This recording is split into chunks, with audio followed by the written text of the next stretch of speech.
के शिष्य रोज प्रणाम करते, सेवा करते।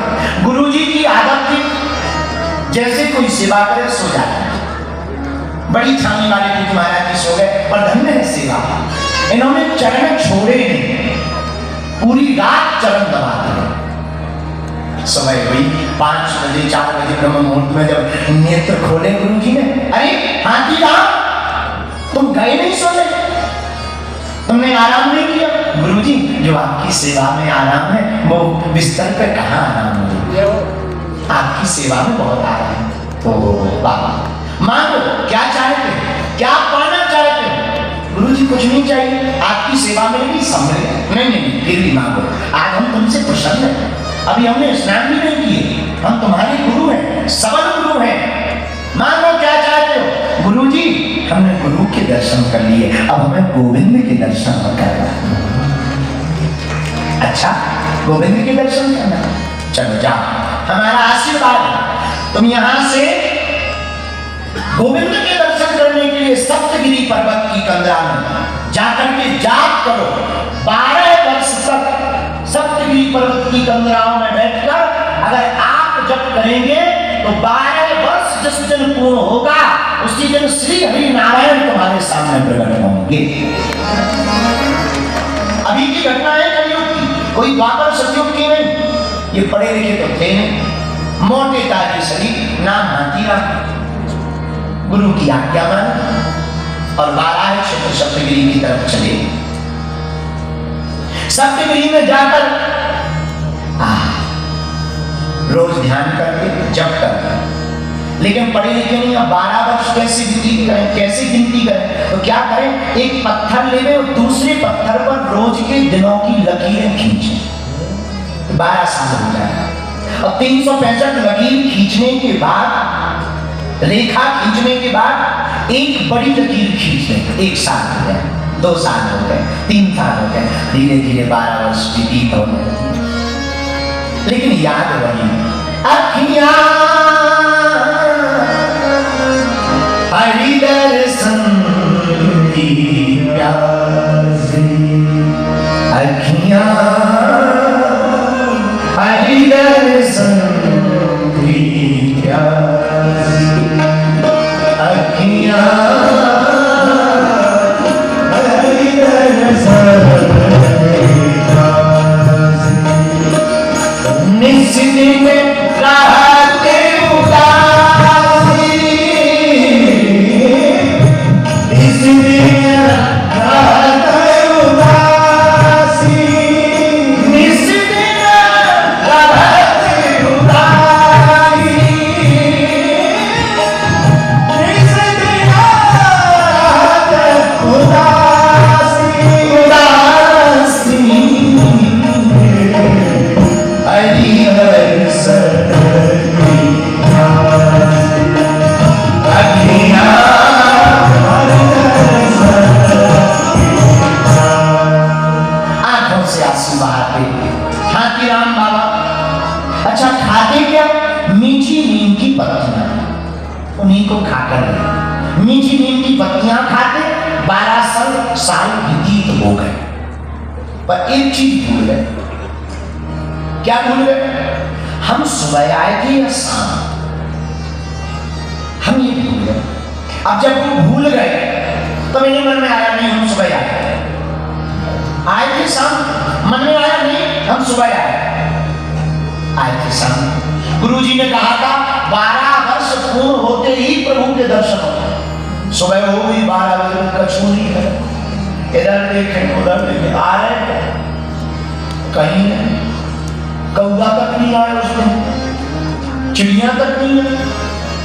अब तो और दिमाग खराब है, गुरुजी ने लगता है बुद्धू बना दिया है। कहा था 12 साल तक भजन करो भगवान मिलेंगे, उल्लू बना दिया। कई बार हम लोगों की बुद्धि भी ऐसी हो जाती है, क्योंकि हम लोग पढ़े लिखे नहीं ना, हम लोग यहाँ से काम करते हैं, गुरु तो दिल से काम करते हैं। भूल गए, लेकिन भगवान भी मिलना चाहते हैं इनसे, भगवान तैयार रखे। लेकिन गुरुजी ने कहा था 12वां वर्ष पूर्ण होते ही दर्शन होगा, अभी 8 घंटे बाकी, तो गुरुजी तो तैयार रखे और 8 घंटे का समय बाकी। अब गुरु की वाणी है कि 12 वर्ष पूर्ण नहीं में बाद में लेंगे। भगवान तो मिलना चाहते पर गुरु की बाणी में ध्यान रखो। तो भगवान तैयार बैठे। इन्होंने सोचा गुरु जी ने पागल बना दिया, बाहर में गया चल। जैसे ही गए तो भगवान ने सोचा काय को जा रहा है, गाली बकरे गुरु जी। भगवान एक यादव का रूप धारण करके चरवाहा बनकर आए। कहाँ जा रहे हैं? वापसी जा रहे हैं, घर जा रहे हैं। कहाँ जाएंगे? जहाँ ले चलेंगे वहीं जाए। अच्छा 12 साल यहाँ रहे, कैसा लगा? बोले हल्का बुरा लगा। हमारे गुरु ही उल्टे निकले, उन्होंने हमको बुद्धू बना। इतनी बात ही कर रहे थे कि पैर में कांटा लग गए। अब तो और ना आया। भगवान सोच रहे थे इनके 8 घंटे निकल जाए ताकि हम इनकी गुरु की वाणी को सत्य करें। कांटा लगा, अब और मन ही मन बोले हैं, अब और ठीक रहा है। तो भगवान निकले ऊपर से पैर और पक जाएगा। कांटा निकालने भगवान नहीं बैठे और बातों में बिलवाए रहे भगवान। धीरे धीरे 8 घंटे जैसे निकले, श्री वेंकटेश बालाजी भगवान 4 बजे रूप लेकर के सामने प्रकट। हाथीराम बाबा के सामने प्रकट हो गए। इनकी आंखों से आंसू आ गए। हमने गुरु को बहुत भला बुरा कहा, हमने गुरु को बहुत अपशब्द कहा, हमें क्षमा करो भगवान, हमें क्षमा करो। भगवान ने गले लगा दिया, रो मत, आपकी तपस्या बहुत अच्छी है, आपके गुरु भी कम नहीं सबल है, जाओ आज के बाद हम दोनों मित्र हैं। और हाथीराम बाबा और वेंकटेश भगवान की दोस्ती हुई। श्री बालाजी तिरुपति बालाजी दोनों की दोस्ती, इतनी गहरी दोस्ती हो गई कि दोनों बांसे खेलने लगे आपस में। वहीं राज दरबार जहां पर श्री बालाजी तिरुपति बालाजी विराजमान, वहीं रोज बांसे।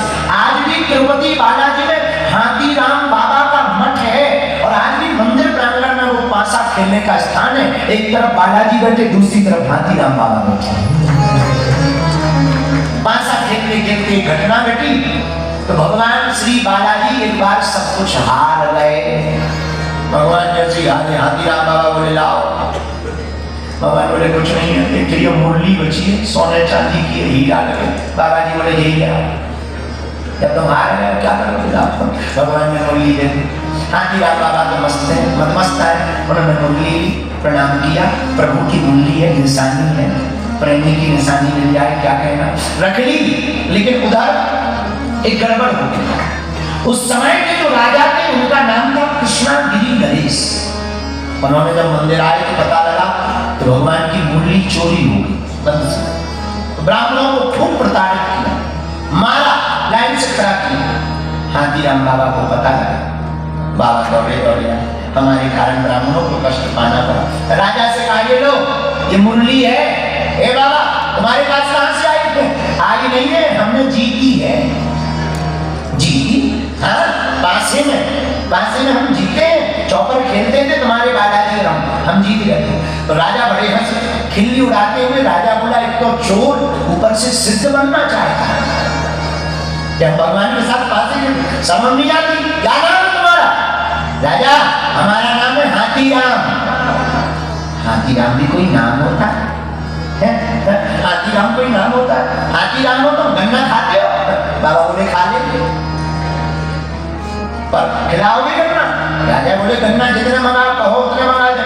हाथीराम बाबा बोले इतने नहीं, जितने हम खाएं उतने मंगाने पड़ेंगे।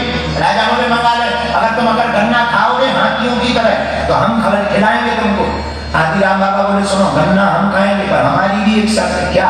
जब हाथी गन्ना खाता है लीड करता है, वो लीड तुम्हारी पत्नी को उठानी पड़ेगी।